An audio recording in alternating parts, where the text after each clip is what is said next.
Welcome today to the John Logie Baird Lecture for 2021, provided to you by the IET and specifically the IET Technical Professional Network.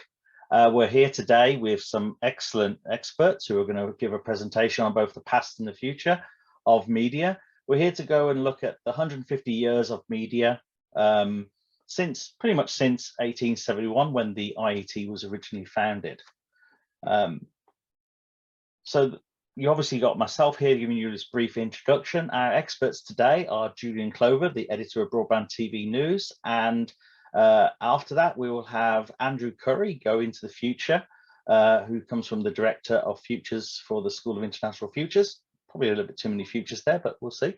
And then we'll follow up with a Q&A session at the end. I would like to draw your attention to the Q&A part of the webinar.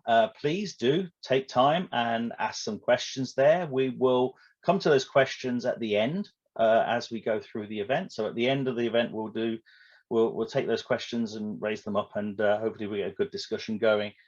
But before we go any further into the webinar, what we want to talk about a little bit is who we are. Of course, many of you probably are members of the IET, some of you probably are not.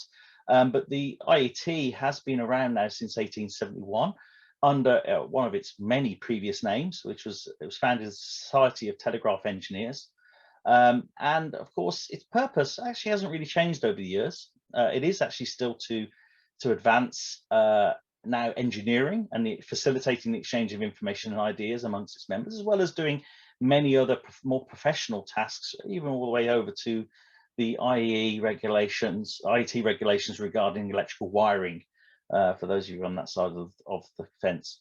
It's established by Royal Charter and bylaws starting in 1921, and we have had chartered engineers since 1924. And of course, it became the IET really only in 2006 after the last big merger of the different organizations. And of course, IET Media is a technical professional network, which is a group of people, an executive committee, who are brought together to promote the area of media within the whole engineering space. And for those of you who are interested, you can actually become a member of the technical professional network quite easily by going to the website. And you can see there are some ways of signing up to be a member of the network. It's open to anyone. You don't have to be an IET member.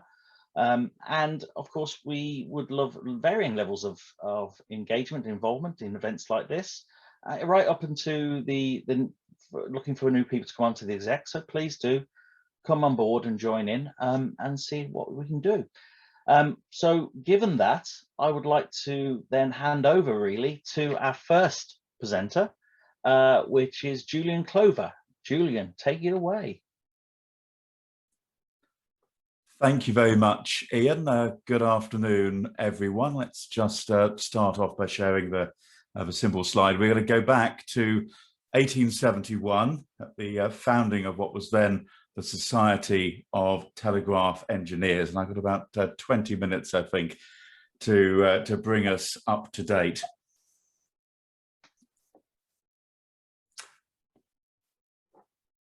So back in 1879 was when we saw the first intentional transmission of a signal by means of electromagnetic waves. The man behind it was David Edward Hughes, who'd triggered a bad connection, which had caused some sparking when he was using an induction balance nearby. So he went along to the Royal Society to demonstrate it all, and they convinced him that it was just electromagnetic induction.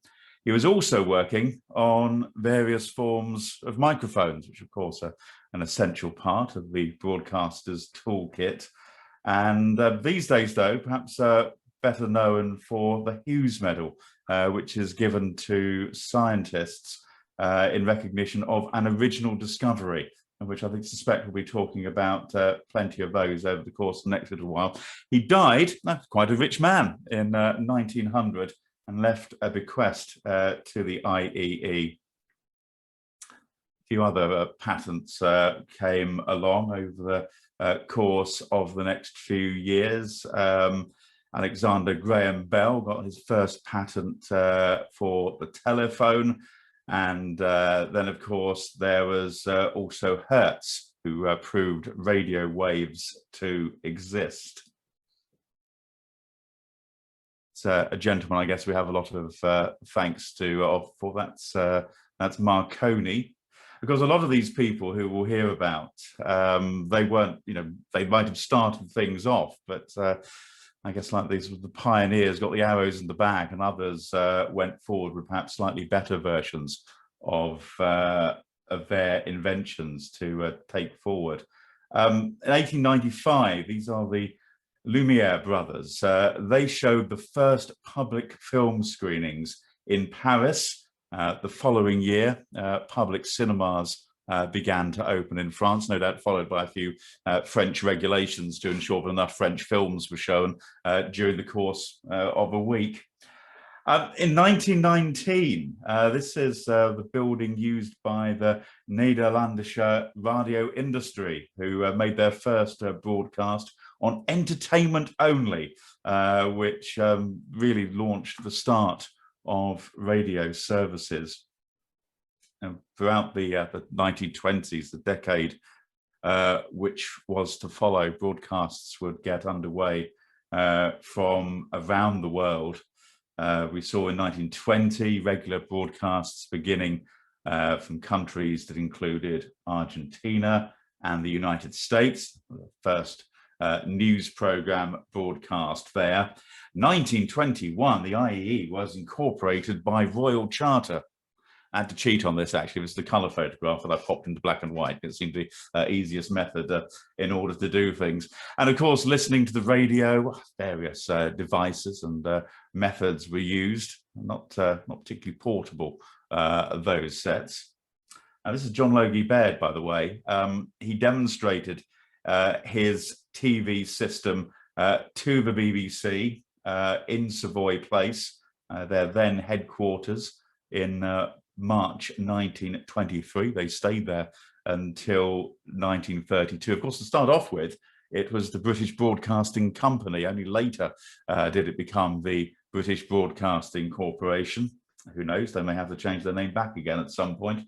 But Baird's system, well, as you see, it's not the most simplest of devices. And of course, it wasn't actually his system that was eventually adopted.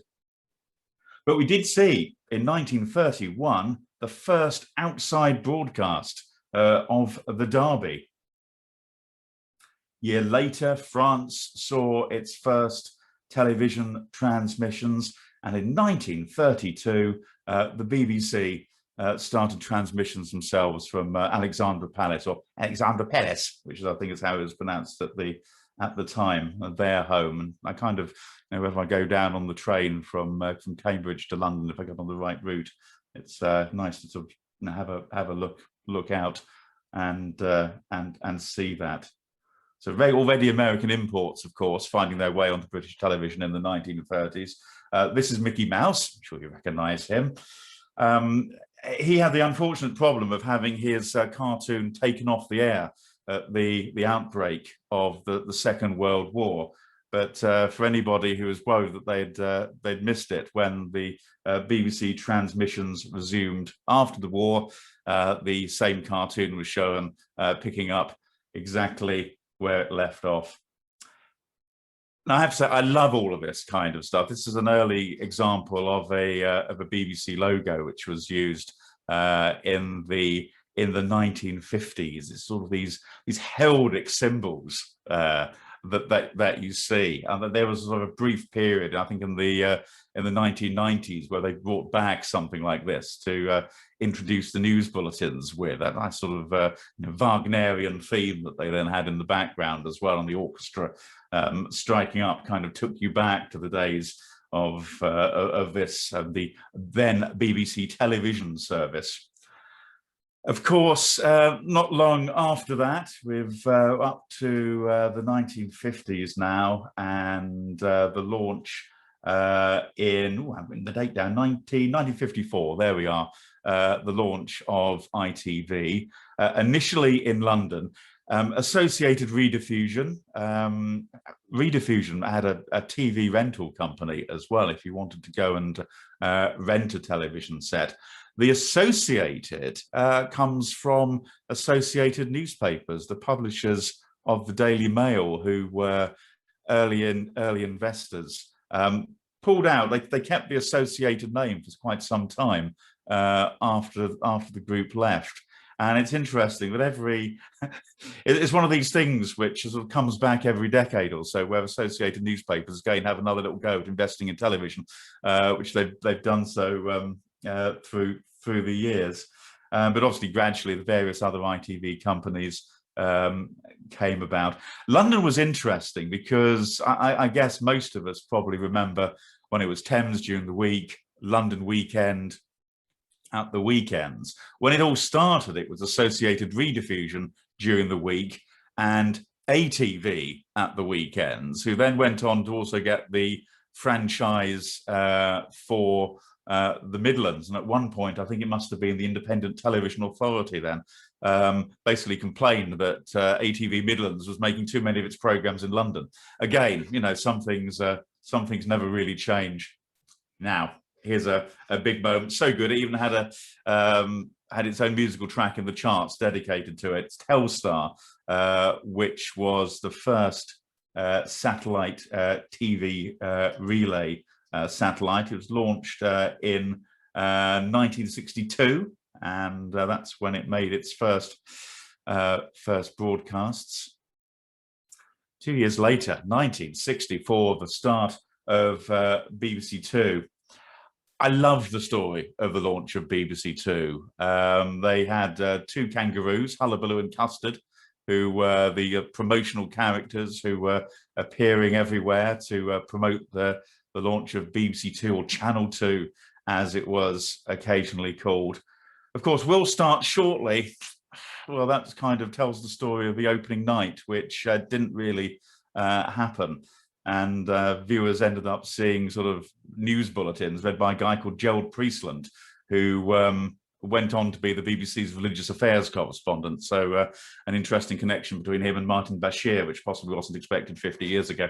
So BBC Two made a rather sort of low-key start the next morning when Play School became the first program, with two presenters, still in character, saying, "Hello, I'm Virginia, and I'm Gordon," trying to get down with the kids. Brian Cant came later, but of course, and I'm sure that IEE members will appreciate that 11 o'clock wasn't actually the first program always on BBC Two.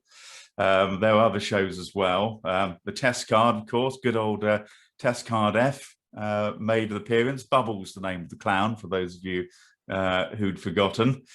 BBC Two, also the home of the first colour television broadcasts. The controller of BBC Two at that time was a very young David Attenborough, who'd hung up his khaki shorts of Zoo Quest and gone into the office, which I'm reliably informed he absolutely hated.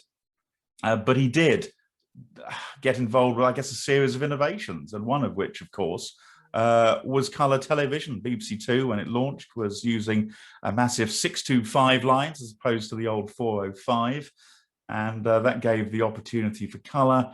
And in order to bump up the colour quota, Mr. Attenborough, as he was then, put a colour camera on centre court and the colour camera on court number 1, and that gave many hours of colour television shows, including this one, of course, which for anybody tuning in ahead of Play School would remember the daily service information bulletin, where there'd be the latest news about Sandy Heath, Pontop Pike, and the Wrekin as well. In 1967, another radio development. The pirates had started off the British coast in 1964. 1967, August the 14th, was the Marine Offences Act.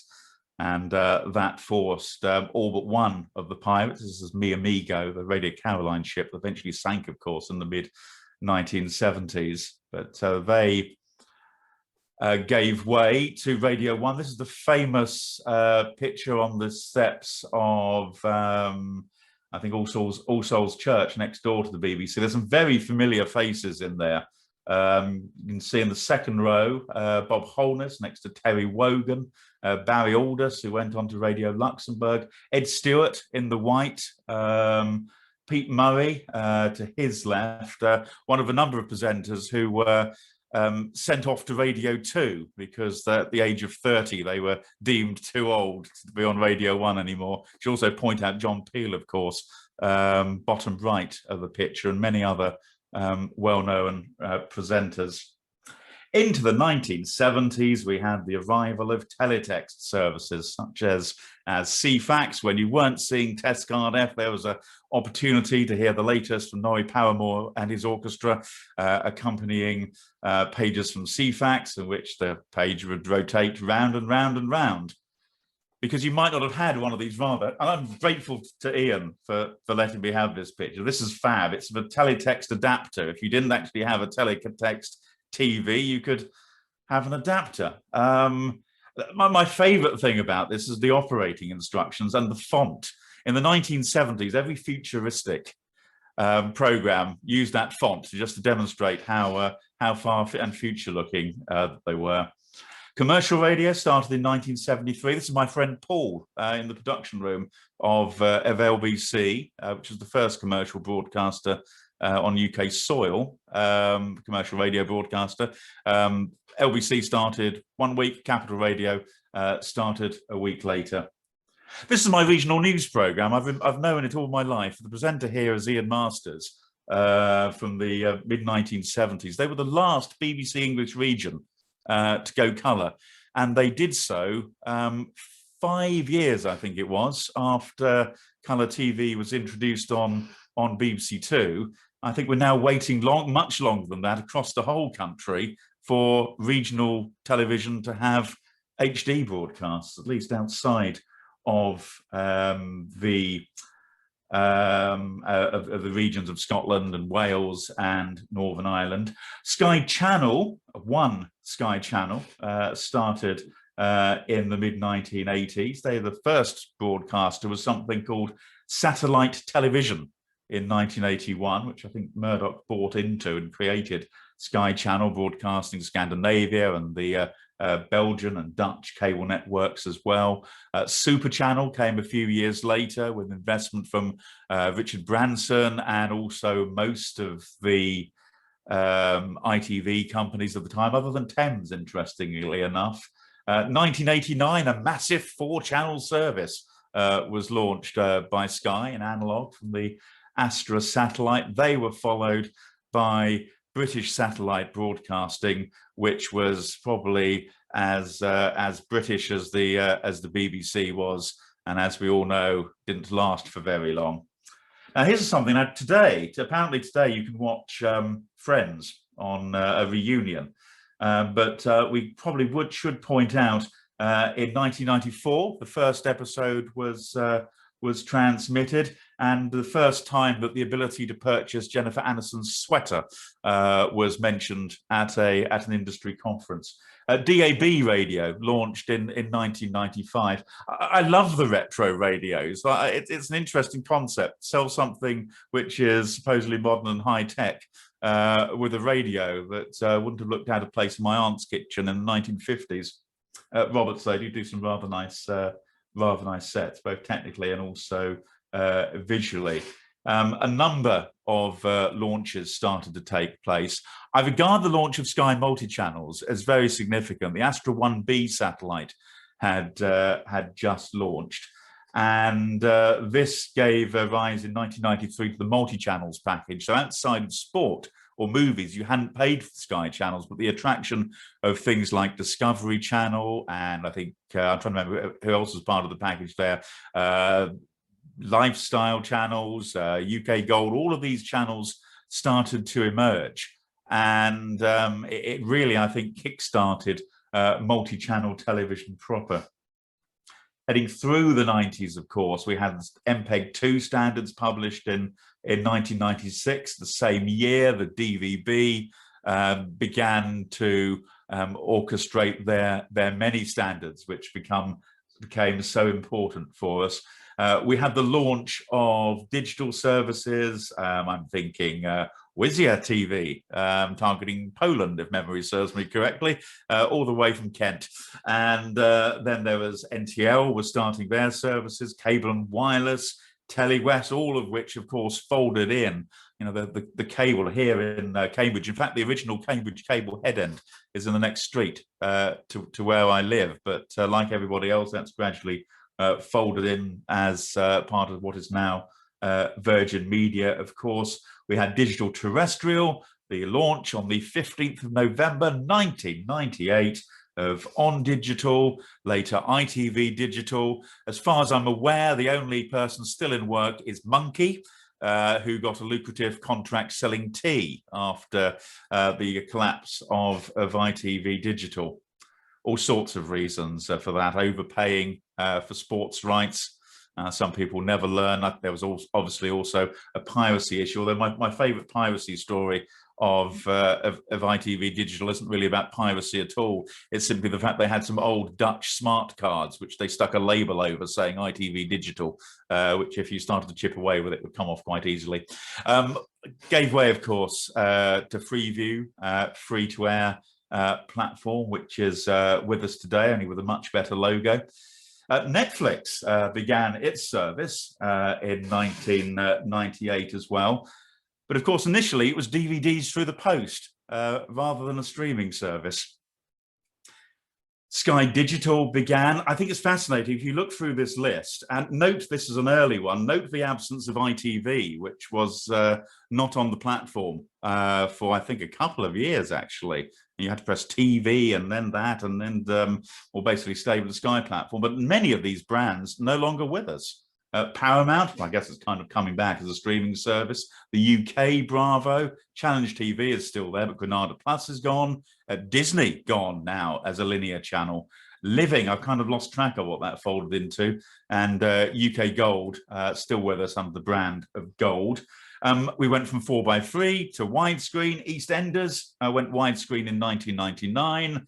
And we had the launch. Here she is again. It's Carol with Bubbles the Clown a few years on at the launch of BBC HD. Remember, a dedicated channel to start off with as a trial in 2006.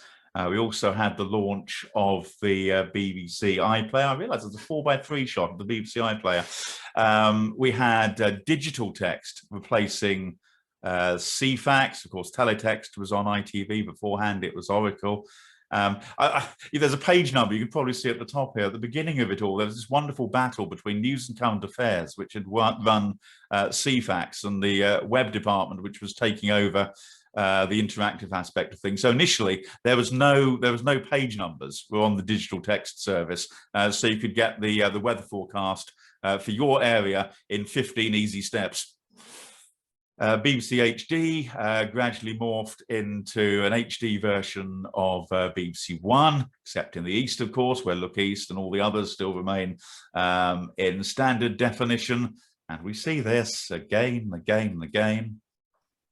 2006, we saw the first TV demonstrations of 4K taking place. It took until 2013 for the first 4K channel to be launched. This is the popular Saturday night game show, What's My Flower, which is a popular program on 4K. You can see how slow they open.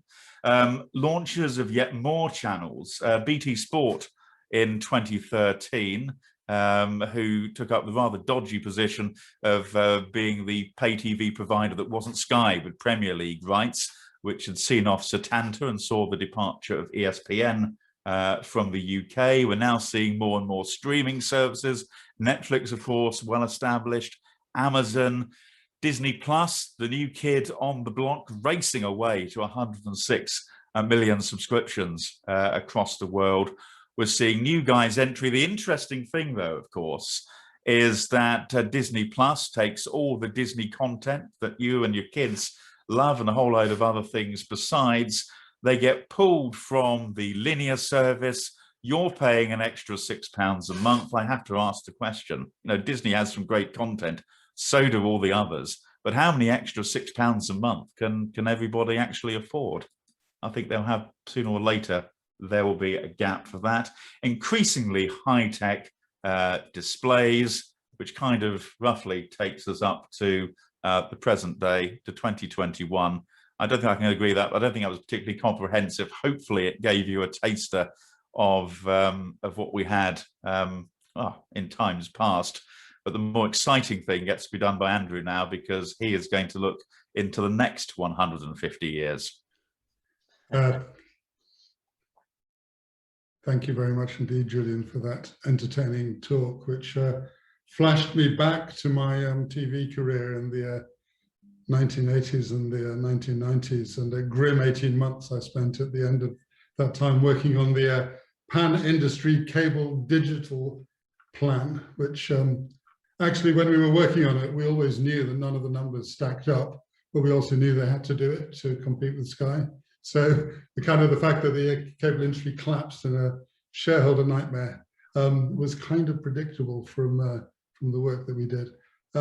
That's not what I'm here to talk about, however. Let me get my screen up.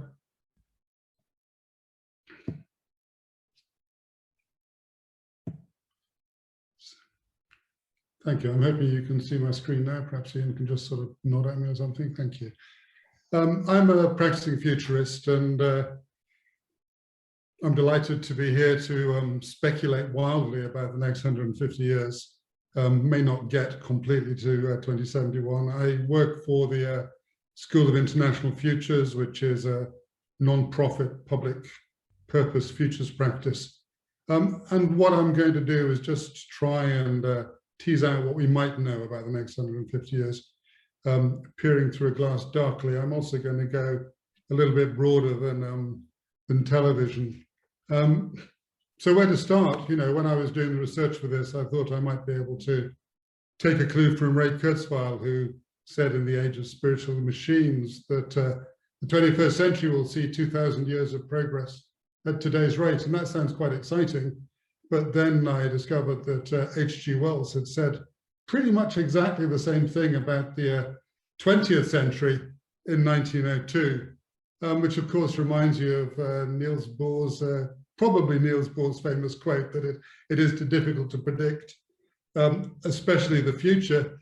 And there's some quite interesting research out there about how difficult it is to predict the future.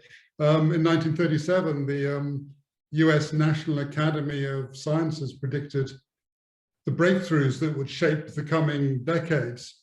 And in that list, they managed to miss completely computing, jet planes, rocketry, and antibiotics. I mean, the last one was probably the biggest miss because penicillin had been discovered 8 years previously.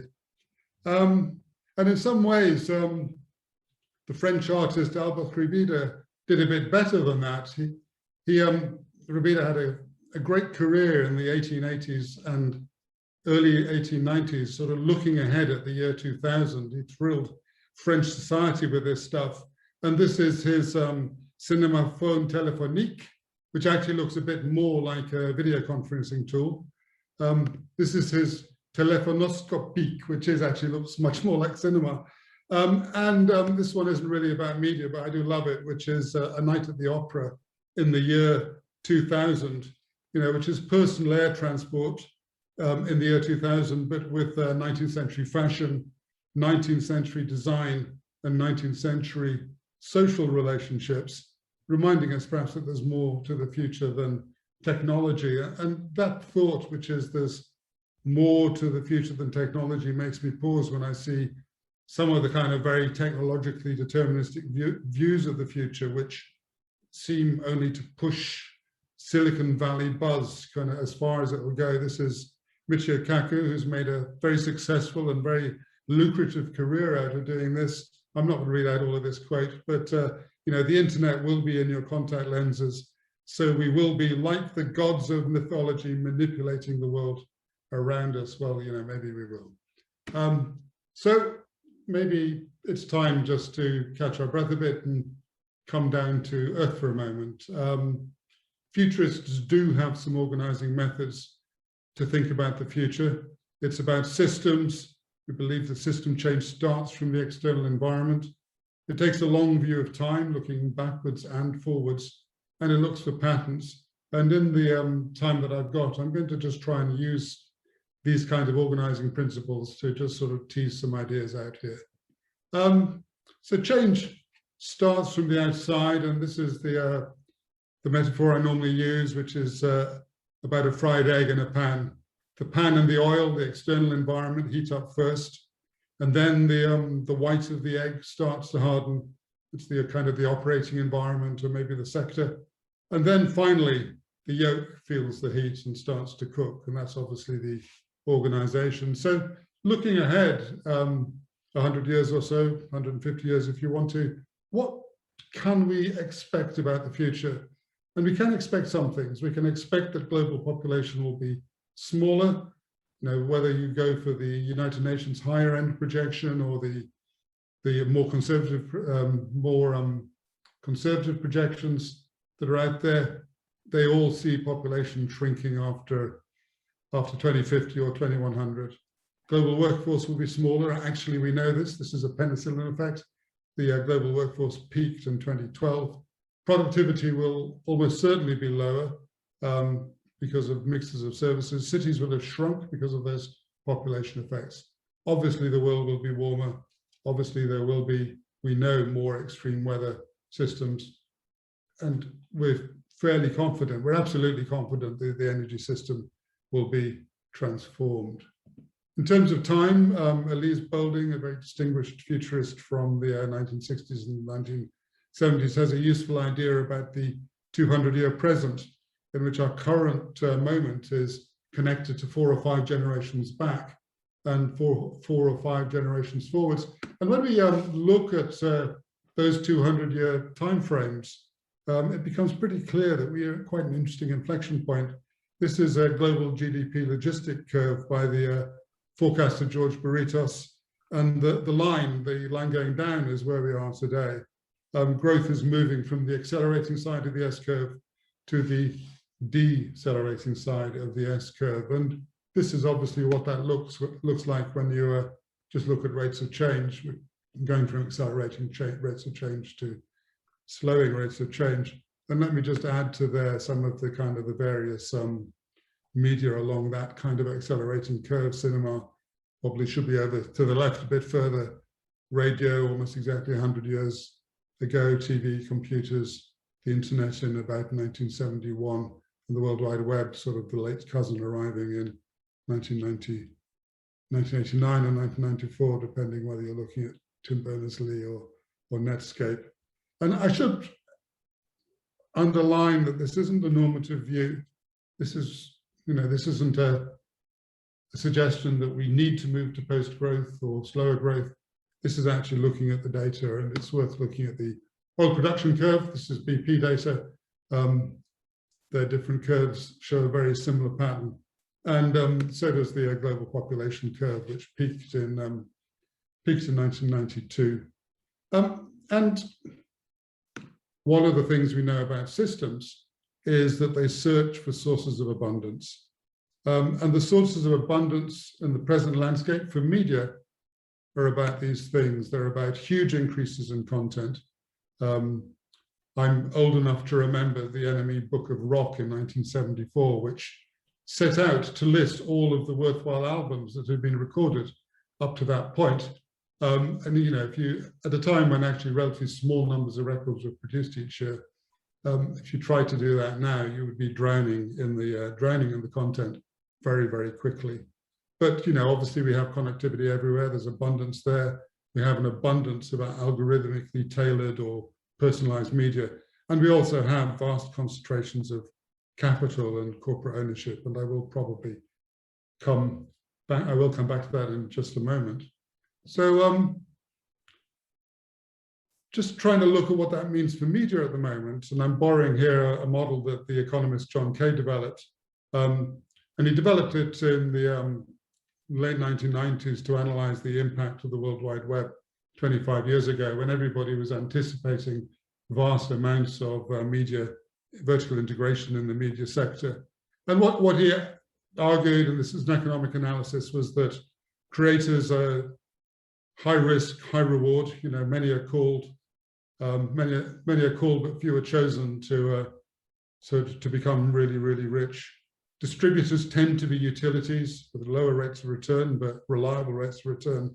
And aggregators manage the market, and they're TV companies, record companies, film studios, and publishers. And in his model, and this is also in the sort of standard textbook, Entertainment Industry Economics, aggregators want to be distributed as widely as possible, and distributors want to distribute as much as possible. And John Kay, and this shows how old the original paper was, John Kay used the example of the Financial Times and the bicycle boy or girl that was delivering it to the door. You know, the Financial Times didn't need to own the bicycles, but equally the bicycle boy or girl would be despairing if the only thing that they had to carry was the Financial Times.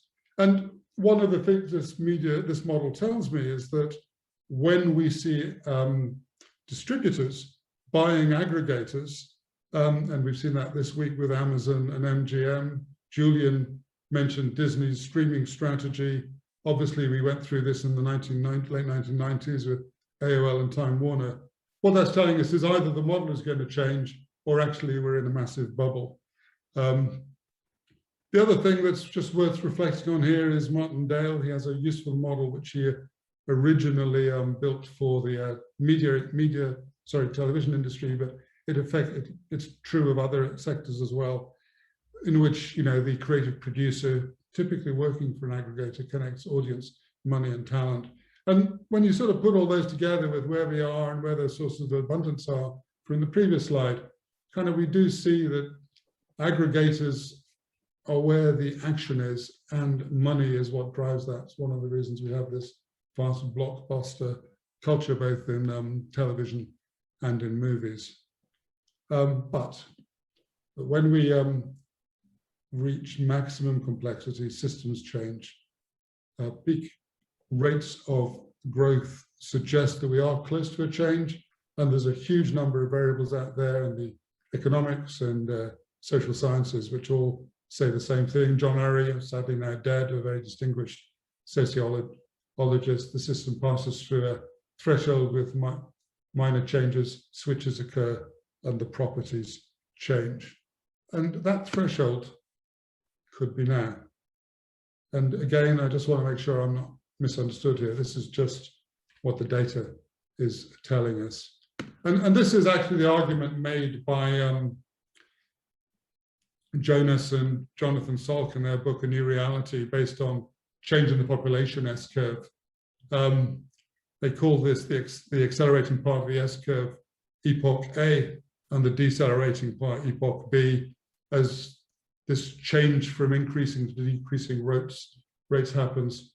Human attitudes, values, and behavior must also change. And the reason they argue that is that they think that we become more aware of limits, conservation and sustainability, and we see more cooperative and collaborative behavior as a result. I have to say, in their book, they have absolutely nothing to say about media. So I'm just going to sort of look at some of the other kind of elements there. Perhaps in the Slow Media Manifesto, the German organization, which talks about a media whose sources of abundance are clearly about time and sociability, perhaps in line with the increasing desires we see in social data for greater well-being. Or perhaps this is around sources of meaning, as Tim Jackson suggests in his recent book, Post-Growth, activities that cultivate a sense of flow. And again, you know, there's lots of recent social psychology research which says that this aligns with a lot of expressions of social desire and social behaviors. But in my research, I actually only found one article that explored in practice what this might actually look like for a specific media industry, an article by Maria Antonia Velez Cerner. And I don't have time to discuss it in any depth. I can tell you she's not a big fan of mass mainstream media, but she uses the sustainability mantra of reduce, reuse, recycle to interrogate the present cinema industry. And the story she tells is of the vast resource consumption that goes into a blockbuster film or a blockbuster miniseries. She talks about the consumer culture of the next attraction, you know, the summer season, all that sort of stuff. And the fact that we also have a lot of neglected and worthwhile films out there, films which actually would certainly, you know, do well in terms of separate showing. And also that we no longer need to have special buildings which just sit there to show films. We can actually show them in lots of different settings. And maybe it's worth going back briefly to the media models I looked at before to test this world against it. It feels like a world in which creators get a bigger say, and the role of the producer is to connect creators more effectively with audiences, you know, perhaps more Bandcamp than Spotify. So if we had more time today, if we had some budget, we'd have probably gone into some of these patterns. This is a diagram we used about 10 years ago to build some 100-year scenarios for a client. I'm not going to explain it, but it's just worth noting that there's some interesting 80-year values patterns along the bottom linked to some interesting 40-year regulatory cycles. We might go and interrogate Stuart Brand's pace layer model, which has the fast layers at the top and the slow layers at the bottom, with media bouncing around between fashion and commerce. And in this model, the fast layers innovate, and the slow layers regulate. They sort of slow things back down. They act as brakes on change. And you know, it's possible to think that actually we've gone through a stage where the acceleration is such that now we're starting to see the slow layers coming back into play. Governance, for example, is starting to be talked about in a way that it hasn't been for quite a long time. But there is one pattern of change that I should mention. I think it's probably important to what we're going to try and do today. It's this Carlota Perez's model of 50 to 60-year technology surges going back to the Industrial Revolution, each of them driven by an innovation that changed completely the cost curve of a whole area of production. In the time that I've got today, it's a really rich model, but in the time that I've got today, it's really only worth noting two things. One is that the digital wave is running out of impetus. I know that's not a very fashionable view, but that's what the underlying rates of change suggest, although it probably has a couple of decades of social innovation in it still. And the second is that the IET, as it is now, was founded just as the great wave of electrical and chemical innovation started to take off. And this reminded me of something that Václav Smil said recently on a podcast, that an engineer from the 1870s, you know, perhaps somebody at the Society of Telegraph Engineers founding meeting, maybe, if they arrived in the modern world with a bit of coaching, a bit of mentoring, a little bit of classroom time, they would understand the modern world. We are still really living in the shadow of Maxwell.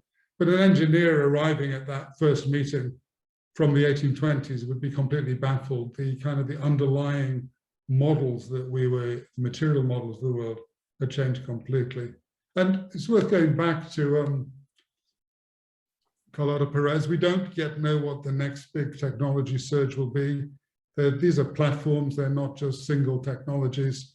My bets, for what it's worth, are that it'll either be a materials or energy surge driven by the post-carbon transition, or it'll be a bio boom driven by food requirements, health needs, and the aging population. And clearly those can exist in tandem, but there will be one dominant surge, one dominant wave, which becomes the way in which we see the world and understand the world. And there's something else interesting about this chart, which is, if we look at it, 150 years is a long time to have a dominant scientific and material model.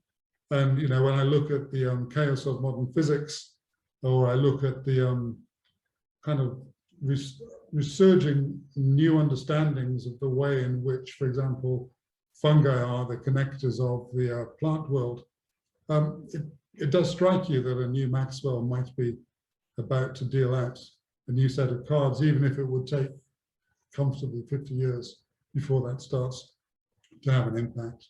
I'm just moving to a close now, and as I close, I want to mention the Long Player project. To my knowledge, it's the only piece of media currently playing that is intended still to be playing in 2171.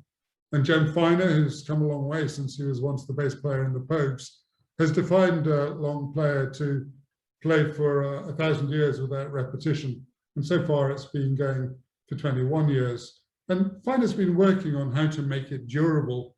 It's currently being played off a bit of a computer lash-up. And so far he has a number of hypotheses that seem relevant to the long-term future of media. He'll have to move it from the internet to a global radio frequency to make it technically stable and reduce energy consumption. He's considering trying to build a mechanical player instead of the computers to make it more sustainable, or possibly design a single function device that plays only long player. That's the only thing it does, which is the way some of the deep space technologies work.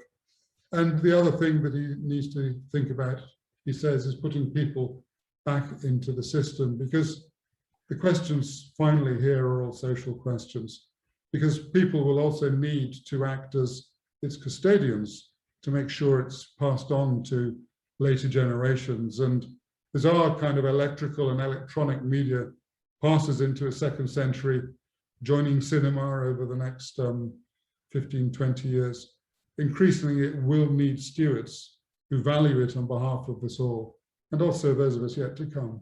Thank you very much indeed. Thank you very much indeed. And let me just work on the stock share thing, Ian. Yes, of course, of course.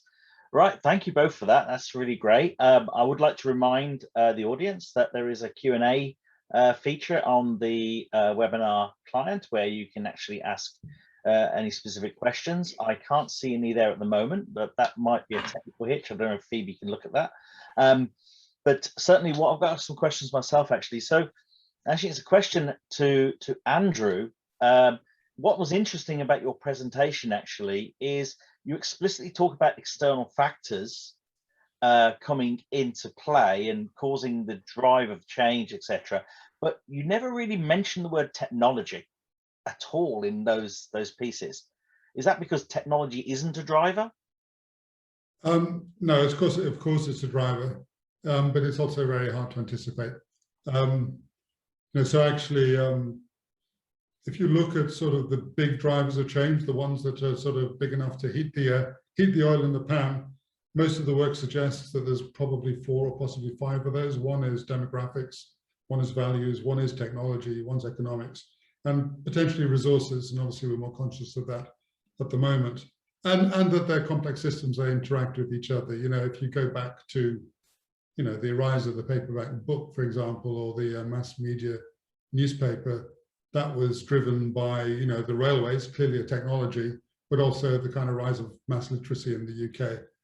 If you look at the way in which television replaced cinema, one of the reasons for that was that housing got better. So actually, you weren't sort of driven to go out because it was so damn cold at home. Technology is obviously a driver, but it is very hard to anticipate. And one of the problems with a lot of the technology discussions is they kind of are locked into a model that digital technologies are going to continue transforming. I'm skeptical about that. I'm sure there's people in the room who disagree with me. But nonetheless, I was just trying to sort of move the conversation beyond technology for the day. Okay. Well, I suppose it comes back to the use of the bell curve in your presentation. What was interesting to me was all of the developments you were talking about were on the left-hand side, before the 50%, they're on the growth curve. But so what really happens to those things when they go over the top, basically, and go into the second half of the curve? So in terms of the internet, for example, what happens then? How does that affect? How does this curve and model work, how it applies to our use of technology that supports the internet? Well, a lot of the a lot of the work out there on sort of, whether it's Epoch A and Epoch B language or any of the other language that's out there, kind of suggests the internet is going to be there, but that potentially we're going to be using it in different ways. I think we're going to talk about the pandemic later on, but one of the things that's interesting to me that's really come to the fore during the pandemic is that actually people are talking about how do we regulate those large technology companies and effectively rebalance the access and the use of the internet for the rest of us. And that kind of suggests that we might start seeing other uses of the internet from what it's being currently used for. It may not be used as a kind of a large platform for Disney to hoover up 106 million subscribers and pay bucket loads of money for the privilege of doing it, for example. And that obviously driven from the fact that we've come to realize how important and critical it's suddenly become to our lives when we are in a pandemic scenario. Absolutely. So, and that's actually interesting because you've inferred, actually, rather than explicitly talked about inflection points and basically big events that change. And the pandemic is one that's caused a massive change right now. Obviously, we're doing this on a web conferencing solution. We're doing this in a video conferencing way. And actually now everyone from the youngest child of 5, it's, all the way up to the grandparents in their 80s and 90s are now actually commonly using video conferences. So video conferencing solutions. So that's an inflection point that's happened. Do you see any, is identifying inflection points the difficult thing? Is that the key issue that we've got to address in the coming years? Absolutely, but we're talking about complex systems. We're talking about therefore emergent change. There's therefore, we don't really end up with predicted. I'm not going to get into discussions of block time here, but we don't end up with predicted outcomes or very easily forecastable outcomes. I mean, what a lot of the work I do is actually looking at systems, then looking at their subsystems, and then just trying to work out where the pressure points might be on them. You can, to some extent, look at things and say, well, that's probably more certain and that's less certain. So you can start looking at a core of change. You can see pretty much anything that involves different sources of energy at the moment is likely to happen, and that indeed might change the way we use technology. If you think we're moving from an energy model which is around intense, dense energy, distributed very long distances from fairly centralized models, to models of energy which are pretty ambient, where every community has its own energy, that could actually start changing the way we use media and have media as well, and our experience in media. Okay. Actually, that leads into thought, actually, Julian. You actually talked about one inflection point really there, and that was this detection of radio, this identification of radio waves as a thing, and then the use of it in entertainment, that from the beginning of the 1920s through to the end was a massive change in society. What are your thoughts about the other changes in your, I'm not saying you're that old, but you have actually obviously been around over the last 20 odd plus years in the industry.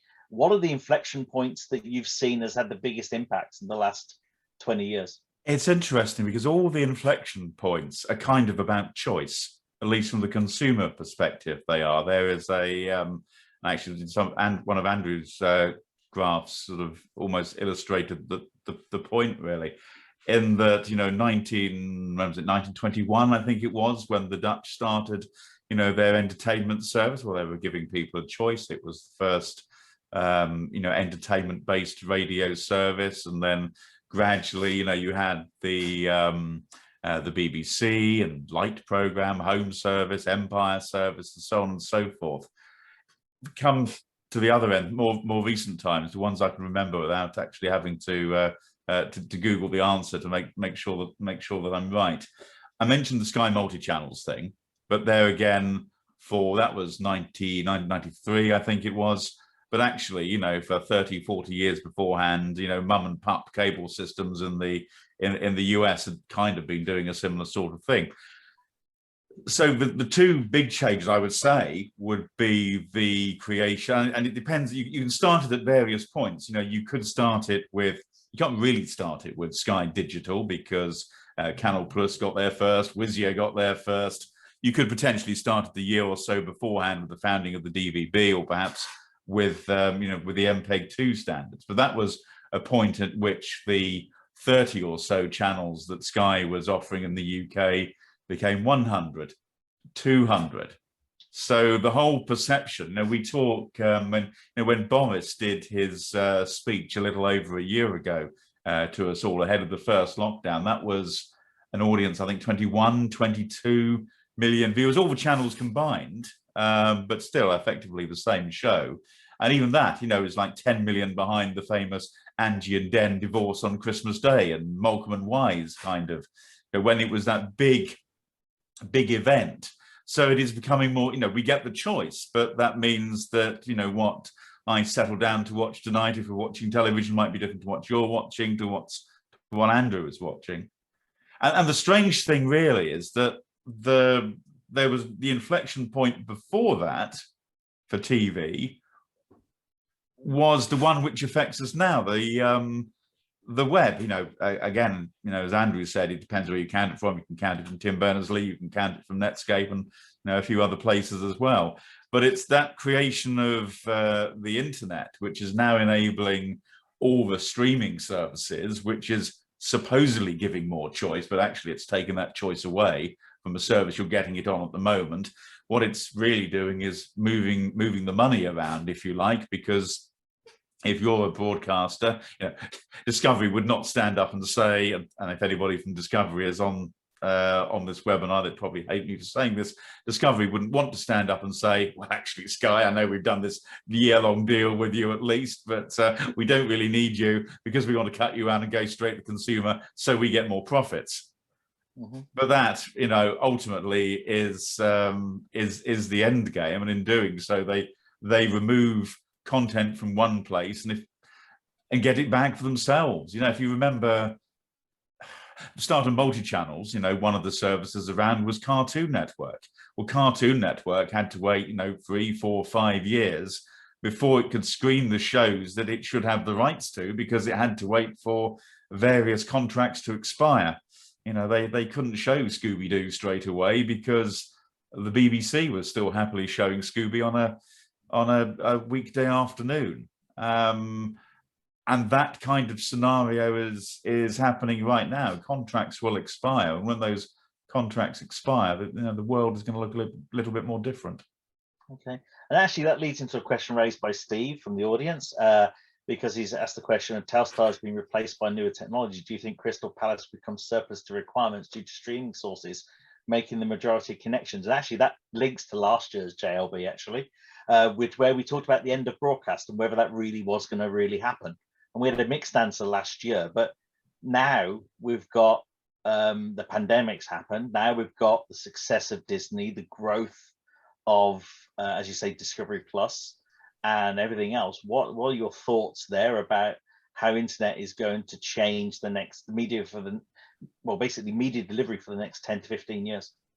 A couple of years ago, I think it was Guy Bisson, esteemed analyst with Ampere these days, produced a chart. I'm going to get this slightly wrong because I'm doing this completely from memory, but basically this graph showed the Freeview channel lineup, and you only got about 20 channels in before, based on the audience figures, it was clearly just as economic to switch off the transmitter and go to some kind of internet distribution model in order for it to be, a better reward, shall we say, for the broadcaster concerned. Obviously, your BBC One is safe, BBC One, BBC Four safe, news channels. But by the time, when you're getting down to, I'm trying to think of a good example without upsetting anybody. Al Jazeera might be a good example, or one of the news channels, Russia Today, perhaps. When you get there, the number of viewers that they're actually getting on the platform makes you want to get out the pocket calculator and say, well, hang on a moment, I'm paying so much for my multiplex charges to Arqiva. Do I maybe want to look at doing it another way? Of course, if you switch off, you upset a whole load of people. It's not quite as simple as that, because if somebody's living in, I don't know, Hebrides in the top of Scotland, probably somebody can tell me that Hebrides, actually I could say South Cambridgeshire, actually, because broadband is atrocious here. If you're living in South Cambridgeshire and you're forced to watch your programs online, then you might come a cropper from time to time, and that's what is still letting us down. Remarkably, the infrastructure isn't there. So that obviously covers the long tail. Yes, Andrew. I was just going to add to that, which is, I think one of the things the pandemic has taught us is that you should expect surprises. And no matter how many times you look at the internet, it's still a pretty energy-intensive thing. It's quite vulnerable to quite a lot of interventions, either malicious or accidental. And I think I would, although it's easy to say, well, the internet's going to be everywhere, we're all going to use it for all of these things. But actually, I would be really worried about doing that and not having a backup plan of some kind in terms of distribution. Indeed, indeed. Okay, excellent. Actually, then I've got another question here from anonymous attendee, the famous attendee. Basically, what is the prospect for long predicted media extensions like Smelly Vision and the Feelies, maybe as part of a crossover with a biofield? And that's really probably getting into the future as some people prospect out there. What are your thoughts on that one, Andrew or Julian, basically? I'm happy to bat it to Julian, because I suspect he's going to be more entertaining than I am. Oh, well, I think obviously, the Smelly Vision is definitely a success. The question is, how well would we do in the Eurovision Pong contest? It does actually. The one thing which wasn't actually mentioned in, I don't think, in either presentation, but we surely do another revival for 3D television sometime over the next couple of years, because it's like a lot of things, it tends to go round in circles. That actually raises an interesting point about my reference to inflection points, where people try to create an inflection point to create a new way of delivering media. What's your, apart from 3D, what's your favorite failures of technology over the last time period? Is that a hard one to dive? No, I had a world space radio, which was quite fun. The object of the exercise was to replace crackly shortwave with basically a mini satellite dish, which you could listen to a selection of radio stations wherever you were in the world. And the problem I had, basically, whenever I arrived in the hotel and wanted to use this flipping thing, my hotel room was always facing in the wrong direction, which wasn't a particularly success. I quite liked, I remember a demonstration, I think it was Pace did this one in the early 90s. It quite appealed to me, really. Basically, because your set-top box was connected to a phone line, then they could display, you get caller ID on the on your TV screen, so you could know if it was worthwhile getting up to answer the phone. Or how about open ... That was quite exciting. Remember the object of the exercise, well, it was a joint venture, wasn't it, to fund the launch and of the set-top boxes for Sky. And this was like the first go at interactive television. We were promised page after, I think at one point it might have gone to about 5 or 6 pages on the Sky EPG at the time. And I remember when it started, a colleague of mine at the time, Barry Flynn, and I decided it would be a great idea to order something from everybody. So we did. And I remember, I think Barry had attempted to order his weekly grocery shop through it. And in order to get him the information, rather than presenting the details on screen, he had to basically poll the box. So he put in the request, and it then had to get in touch with his local supermarket in order to work out what items they had in stock that he could buy. And all this, of course, from something like an 8K modem. I think that was all, or something very similar. And then I think I remember ordering some books and some CDs. I think I ordered some CDs, and the CD I ordered, I think, I ordered some stuff from WH Smith. I can't remember the name of the other company I ordered some similar stuff from, but WH Smith sent me the stuff, and it took about a fortnight to come, having ordered this from this interactive service. The other company, I think I ordered it on the Monday, it came on the Tuesday, and on the Thursday I read in the Financial Times they've gone out of business. Sorry, it's interesting you mentioned that, because of course back in my early time of my career, I did something similar to what they were doing with Open for a company in Europe, of course, who's now quite famous. But there, of course, the challenge there was the fact that they were wonderfully creating these order pizzas from your TV screen, just on the cusp of the introduction of the smartphone, which actually, of course, they never thought about would introduce a computer in your hand with a hell of a lot easier UI to work with, that was much more personalized, that actually did in a much better way. Even if it was successful in the early 2000s, would have been killed dead by 2011. And that was the only thing. That was the other thing. I remember there was, I think it was Domino's Pizza. You could only order a large pepperoni interactively. You couldn't, you know, they did a pretty good range of pizzas if you're interested in that sort of thing. But that's, you could only order the one single product. It was like, you know, Henry Ford gone mad. So Andrew, you say? Well, I was just saying I spent 4 years of my life working on interactive TV for Videotron in London. I launched their service in the UK, and we tried to attract interest in it. And looking back, you know, from a futurist point of view, it's quite interesting working on something that's so visibly a failed future when you look back from that at 2021. And I think, you know, I think this maybe connects back to the question about smelly vision. You know, I think it's about, and you know, you both just touched on it, it's about what's the experience for the user. And, you know, if you think about sort of those various smelly vision, all the rest of it, they only really work in groups, you know, because actually they're a bit like horror movies, aren't they? That kind of shared experience. So, you know, it's probably not going to work as a television thing. It might work as a kind of media entertainment, you know, a shared media entertainment, some sort of cinema. But then, you know, when you look at that, some of those kind of big format, high-vis cinema experiences haven't worked that well either, even though they give you a much more intense emotional experience. So, you know, you have to kind of look at what's going on in the experience and think, well, is this actually going to add something or not? Well, that's actually an interesting point, is that, you know, you don't have to replicate an old experience in a new media. It's actually sometimes about finding what the new experience is you want to do. Yeah. So smelly vision for television may not make a good sense, but smelly vision for a fully immersive VR experience might.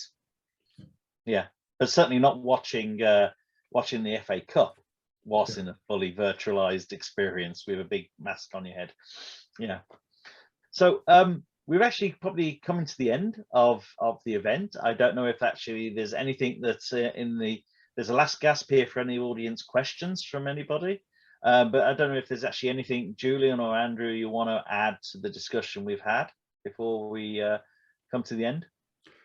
Actually, if you don't mind, I mean, you actually fed us quite a good question before the event, which was about Tim Cook. Oh, yes. Sort of, you know, which may well, also. I can ask it now if you wish. I can. Yeah, why not? Why not? Because I think it's quite an interesting area in terms of what we're talking about. Okay, so the question was actually, and it was actually from one of the members of the exec, which, you know, was Adriana, who unfortunately was unable to be here today. She was going to be doing this session at the end of the presentations, and she raised a question about 5 years ago. Tim Cook, the CEO of Apple, said that the future of television was apps. Is this future in the past now? And that's a great question. I think he's kind of half right and half wrong. You know, because if you look at TikTok, you know, TikTok is a future of entertainment, which is in an app. And the reason that TikTok works is because it enables all of these kind of collective shared behaviors, which you can't really do anywhere else. And one of the things that I was just thinking about when I was looking at the question and listening to some of the things being said is that, you know, I'm going to sound like a consultant now, which is, you know, if you think of some of the two big tensions that go on in the future of media, one's around, is this a group experience or is this something you want to do as an individual? And obviously a lot of the internet stuff is sort of drives you to the individual, but some of the other things, you know, blockbuster cinema, music festivals, whenever we get those back, they're kind of very much crowd experience. Even going to the pub to watch the football game is, you know, on Sky is a crowd experience. And there's also this other interesting tension that's going on again about long versus short. You know, you kind of have Netflix and Amazon doing, you know, series which effectively have 30 or 40 parts to them. But actually, when you look at the sort of media that you see on Twitter or Facebook, it's 15 seconds, 30 seconds, 2 seconds, you know.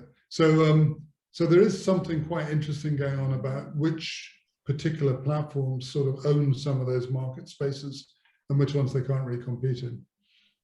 Yeah, actually, it goes back to one of my favorite failures of the last couple of years, and that was Quibi, which was launched obviously right at the beginning of the pandemic, and to be honest with you, I think was maybe a completely misreading of the market for short form content that consumers were wanting. In fact, my daughter very famously said to me one day when I explained it to her, she went, "What? Haven't they heard of YouTube?" And that probably summed it up completely for me. So what are your thoughts about that, Julian?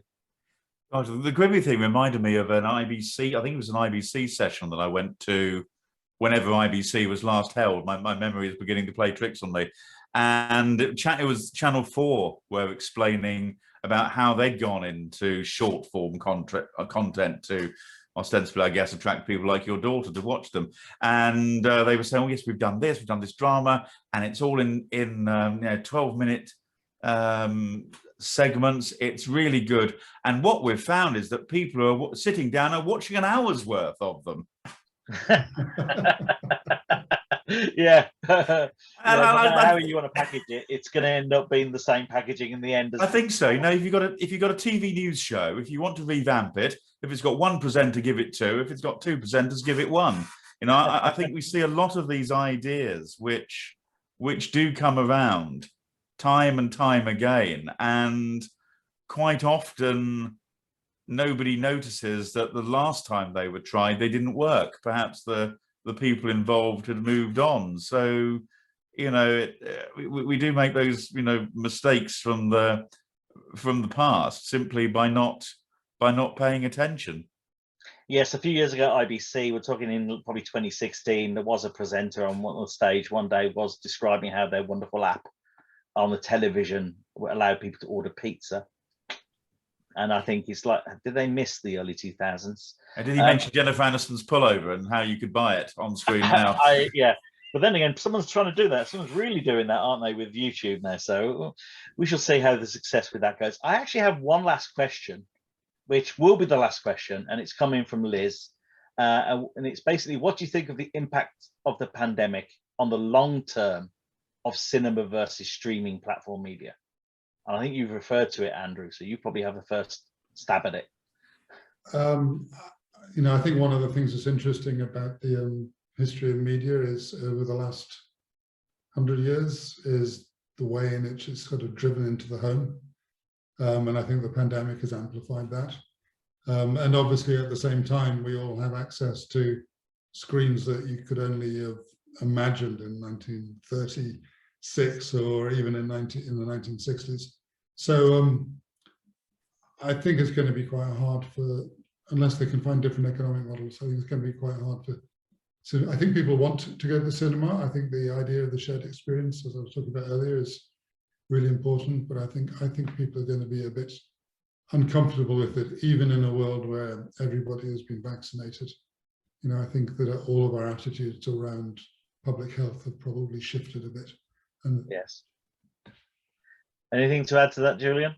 No, I pretty much agree with Andrew on that. I think the ones maybe to watch are the, you know, here in Cambridge we have 3 cinemas. We have the 2 multiplexes, and then we have the Arts, which is in town. Now the Arts, of course, is, even though it's owned ultimately by Cineworld, that's the one where you get the documentaries, the French films, and that was the only place you could see them. Well, you now just have to look at one of those apps, and it might be an app from the BFI, it might be one from Curzon, it might be one from all sorts of different people. You can get that limited content, you can get that direct to your home, and there is an economic model for people to do that because you're targeting not Cambridge but the world.